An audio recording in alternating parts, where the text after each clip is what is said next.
Professora, eu tenho uma pergunta. Ah, bacana. Então, aqui em Ponta Grossa é bem comum em alguns parques ter elevação da calçada por causa do crescimento da raiz. Eu queria saber se tem como consertar isso de alguma maneira, que às vezes é falta de política pública, alguma coisa assim, ou se não tem como. Rafaela, né? Então, Rafaela, geralmente tem que ver a espécie que está nesse local, porque pode ser um problema de indicação de espécie. Por exemplo, pode ser um ficus, um tipo de figueira, ou uma árvore qualquer que tenha raízes superficiais e que vai tender a quebrar calçadas, né, levar a calçada naturalmente. Pode ser o problema de indicação de espécie. E, vamos dizer, ter uma calçada muito pequena também seria uma espécie inadequada. Pode ser esse problema. Pode ser também o problema de que não descompactaram esse solo na hora do plantio. Isso vai favorecer a árvore a ter aquelas raízes que vão expandir a calçada. Outro problema é que não deram a abertura de área livre suficiente. Uma abertura interessante é 1,5 m quadrado, pelo menos, para uma árvore de médio porte. Então é difícil, às vezes, fazer isso numa calçada de pequeno porte. Então, que inviabiliza muito a utilização de muitas espécies. Então, se você não dá essa abertura e não descompacta o solo, a tendência é quebrar calçada, mesmo uma espécie que tenha raízes profundas. Então, muitas vezes tem isso, ou o problema da infraestrutura pública que não serve para aquela espécie, então indicaram uma espécie errada para o local, ou na hora da execução do plantio, né, a pessoa não fez correto, não abriu o espaço suficiente, não descompactou o solo, não fez um plantio decente e vai causar esses problemas.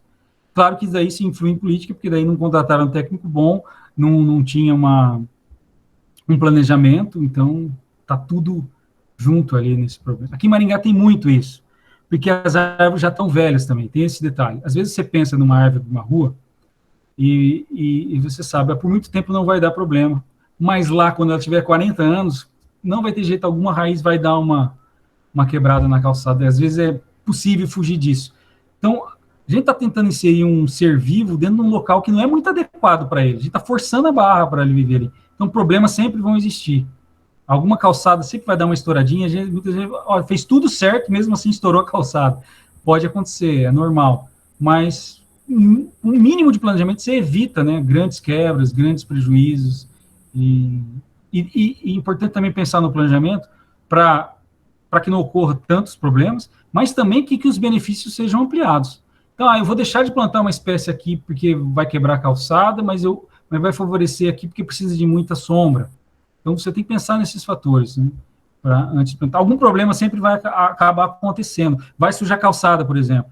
Vai ter queda de folhas, inevitavelmente, mesmo uma espécie que seja perennifólia. Então, as pessoas vão acabar reclamando. Então, o planejamento nunca vai ser perfeito. Nunca vai ser alguém vai reclamar daquela espécie que você colocou ali, entendeu? Então, mas você tem que pensar, eu planejei isso para ter um maior benefício, eu planejei isso para reduzir risco de queda, então eu tenho bons argumentos técnicos para ter colocado aquela espécie ali. Mas problema é difícil evitar por completo.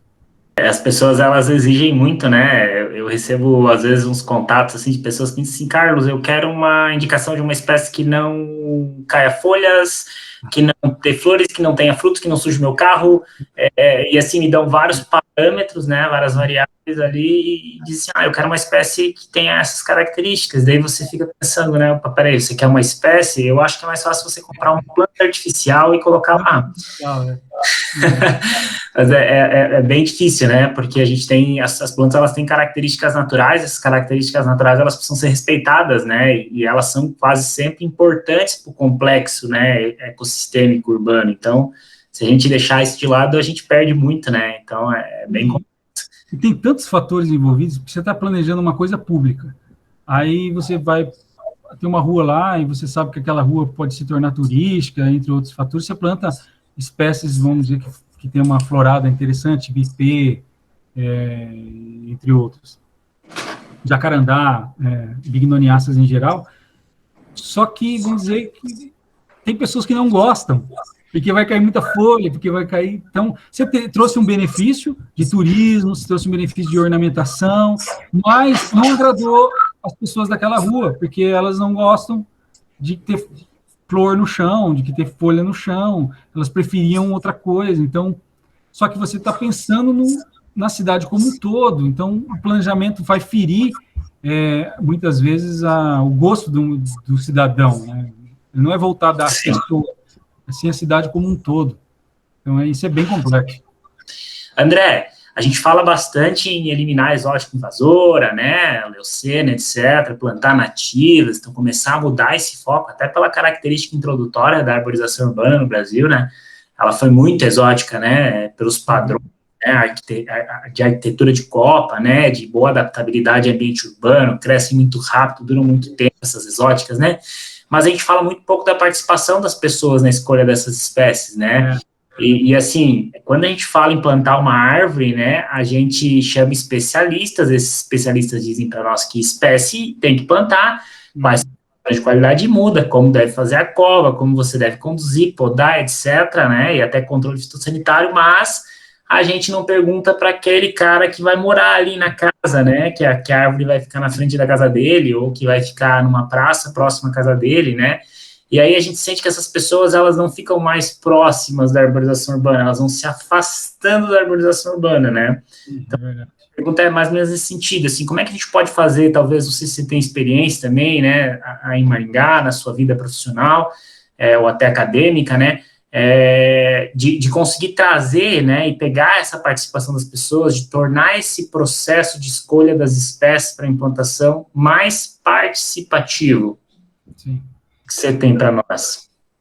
O que é feito em geral, assim, quando um plano diretor bem feito, né, vamos dizer, de acordo com as regras do Ministério Público, etc., ele tem que contar com a opinião da população. Então, ele até deixa em aberto, depois de pronto, para a população que tiver interesse, verificar como o plano ficou, podendo até olhar o que espécie que foi na rua dela, podendo até contestar isso, etc. Mas, além disso, durante a execução do plano, é importante, né, juntar pessoas dos bairros para participação na hora de você apresentar os projetos antes da finalização do plano.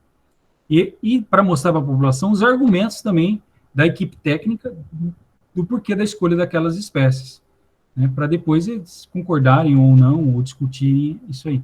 Então, isso raramente é feito, porque raramente as pessoas se inscrevem para participar também. Então, é muito complicado, realmente.